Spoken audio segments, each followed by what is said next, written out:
The 1980 Euro tournament took a big step toward becoming like its modern-day counterparts. Instead of the usual 4 teams, 8 teams qualified for the final competition. However, some of these had a negative impact on the tournament. Despite the changes, some things never change. West Germany again solidified its spot as Europe's powerhouse by winning its second Euro tournament. They achieved this despite this being the beginning of a new era for the German national side. But how did Germany become European champions? Why did these tournament changes negatively impact the competition? This is the story of Euro 1980. Legendary German manager Helmut Schön had overseen the team for 14 years, but his reign ended in 1978. Jupp Derwall, the assistant coach since 1970, was the natural successor. He was nicknamed the Chief Silver Curls and was considered a results-based coach and liberal regarding his squad management. His philosophy was summed up by his quote, "The round thing has to go in the rectangular thing." He favoured a defensive approach and, at times, had 7 defensive-minded players on the field, with 3 focusing on attack. Karl-Heinz Rummenigge was the key player in the attack and was a support striker. Bernd Schuster pulled the strings in midfield. After the legendary Gerd Müller and Franz Beckenbauer retired, this was a new-look German team. 31 teams entered the Euro 80 qualification process. Italy, the 32nd team, automatically qualified as the host. Germany was drawn into a group alongside Malta, Turkey and Wales. Only the group winner qualified. They completely dominated the group. They won 4 games and drew 2. They scored 17 goals but only conceded 1. Klaus Fischer was their top scorer with 6 goals. Before moving on to the main tournament, please consider liking, sharing and subscribing. I upload a new video every 2 weeks. My next video will be on Euro 1984 and the legendary Michel Platini. Also, consider signing up to my Patreon page. You will gain the power to decide which series will be covered next and help the channel move to a weekly upload schedule. Thank you. Despite this tournament taking a big step towards being more like its modern editions, the format was still strange. There were 2 groups of 4 teams, and the winner would face off in the final. There were no semi-finals. This arguably backfired for UEFA as teams took a cautious approach, knowing one defeat could cost them a place in the final. Of the 12 group games, 6 finished goalless or 1-0. The games were also very poorly attended, apart from those featuring Italy. For example, less than 10k attended the Czechs play Greece, but 46k watched Italy play 2 days later. This format would not be used again. Germany was drawn into a challenging group alongside reigning champions Czechoslovakia and bitter rivals the Netherlands and Greece. They opened their campaign with a rematch of the 1976 Euro final against Czechoslovakia. The game was tight and cagey throughout, with neither team willing to overcommit to attack. The crucial breakthrough came in the 57th minute. Hans Müller ran onto the ball on the left side of the box. He then played a hopeful lob back to the far post. Rummenigge reacted quickest and managed to header the ball past keeper Jaroslav Netolička, who was caught in no man's land. Germany held on for a 1-0 win.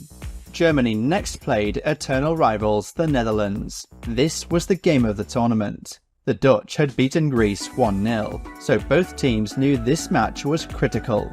Derwall decided to make attacking changes. He brought in 20-year-old Schuster for his speed and attacking runs from midfield. Germany made a much faster start, but most of their chances were long-range efforts. Kaltz put in a great cross that Rummenigge should have scored, but instead headed over the bar from close range. In the 20th minute, Germany got a deserved goal. Schuster took a powerful shot from 20 yards out that struck the post and rebounded to Klaus Allofs. He then tapped it into an empty net.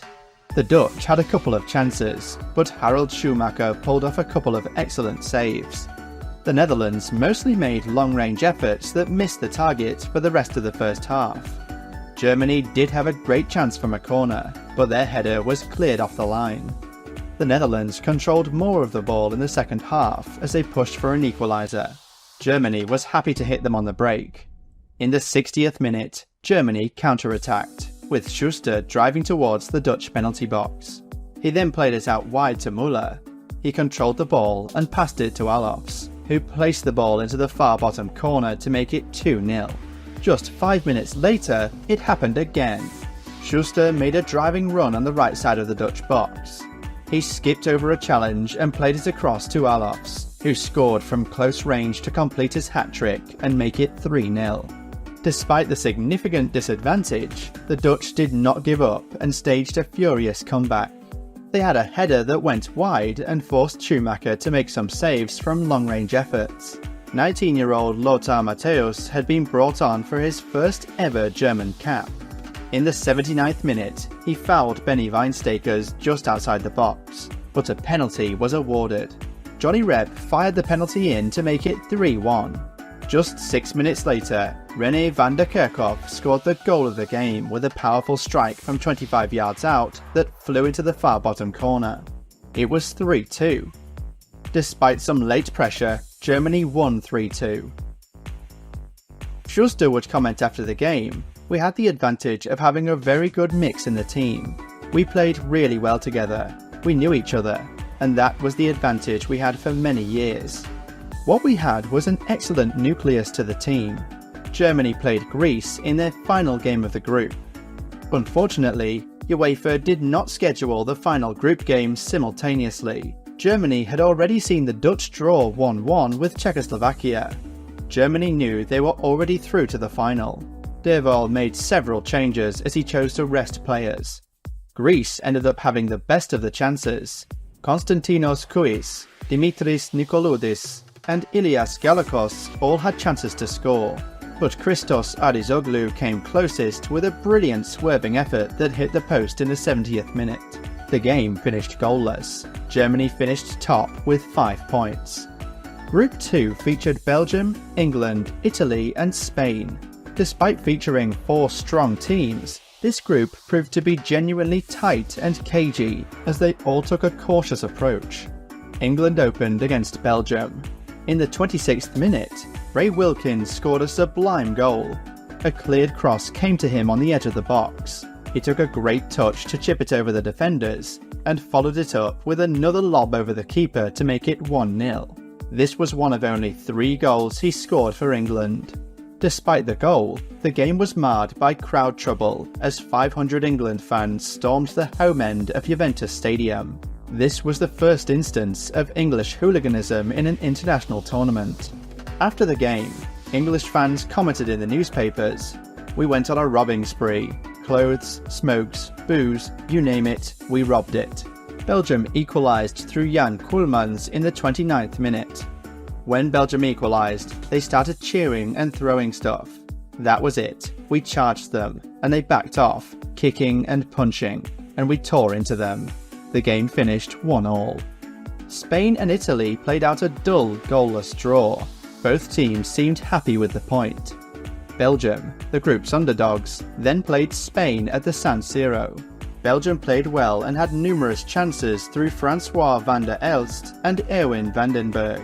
They got a deserved goal in the 17th minute.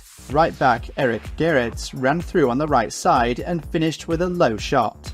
Spain drew level in the 36th minute. They won a free kick, and Kini scored with a header. Belgium remained in charge in the second half and got a deserved winner in the 65th minute. Jan Koolmans crossed into the box, and after a scramble, Julian Kools stayed calm under pressure to score. England then played Italy in Turin. England had the better of the ball in the first half, but could not penetrate the resolute Italian defence. Kevin Keegan led England with relentless energy but could not score a goal. In the 79th minute, Italy found the breakthrough. Francesco Graziani received the ball on the left and skipped past Phil Neal before playing a low cross. Marco Tardelli then fired it in from close range. England was out, and Italy had set up the group decider with Belgium. Italy and Belgium played in Rome. Despite Italy's best efforts, they could not create clear-cut chances, and Belgium held on for a goalless draw and finished top of the group with 4 points. Belgium's performance was described as their massed defence and midfield grimly suffocated the life out of Italy. Italy finished second with 4 points and the same +1 goal difference, but they went out due to scoring fewer goals. Belgium scored 3, but Italy only scored 1. Italy did not concede a single goal in the group. Italy and Czechoslovakia finished second in their group, which meant they faced off in the third-place playoff in Naples. Ladislav Jurkovic scored in the 54th minute for the Czechs, but Francesco Graziani made it 1-1 in the 73rd minute. The game would go to penalties. The shootout was truly extraordinary. 17 penalties in a row were scored. The Czechs were winning 9-8 when Italian Fulvio Colovati finally missed. The 1980 Euro final was played in Rome on June 22nd. Derval recalled Schuster and Alofs, who had been rested against Greece. Belgium named an unchanged side, but many players had to cancel their holidays as they did not expect to reach the final. In the 4th minute, Müller had a chance, but Jean-Marie Pfaff saved his shot. Germany took the lead in the 10th minute. Schuster played a 1-2 with Alofs before chipping the ball to Horst Hrubesch. He controlled the ball with his chest and half-volleyed it into the far corner. Schuster immediately almost cost Germany a goal when he lost the ball to Keulemans. He passed to Van der Elst, who was clean through on goal but sent his shot over. Keulemans and Schuster forced saves, but the first half finished 1-0. Belgium started the second half well, but they hit 2 shots off target. In the 75th minute, Schuster again lost possession in his half. The ball came to Van der Elst, who headed towards the goal but was fouled by Uli Stilaik. The foul seemed outside of the box, but a penalty was given. René van der Eycken scored the penalty to make it 1-1.